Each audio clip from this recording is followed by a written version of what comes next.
നൂറുകണക്കിന് രോഗികൾ ആശ്രയിക്കുന്ന മലപ്പുറം നഗരത്തിലെ സർക്കാർ താലൂക്ക് ഹെഡ് ക്വാർട്ടേഴ്സ് ആശുപത്രി തകർന്നു വീഴാറായ നിലയിലാണ്. ആശുപത്രി കെട്ടിടം പുനർനിർമ്മിക്കാനുള്ള നടപടികൾ എങ്ങും എത്തിയിട്ടില്ല.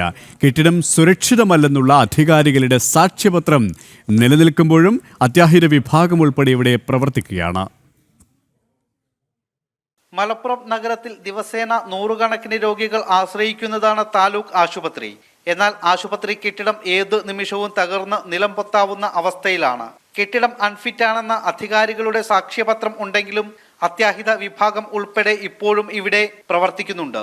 ഇതോടെയാണ് ജില്ലാ മെഡിക്കൽ ഓഫീസർ ഇവിടെ പ്രവർത്തിക്കുന്ന വിവിധ വിഭാഗങ്ങൾ മാറ്റണമെന്നും ഇവിടേക്കുള്ള വഴികൾ അടയ്ക്കണമെന്നും നിർദ്ദേശിച്ചത്. 20 ബെഡായിട്ടാണ് IP ആയിട്ടാണ് ഉള്ളത്. ഒരു 1.5 വർഷത്തോളമായിട്ട് വാർഡ് അടച്ച് കിടക്കണം.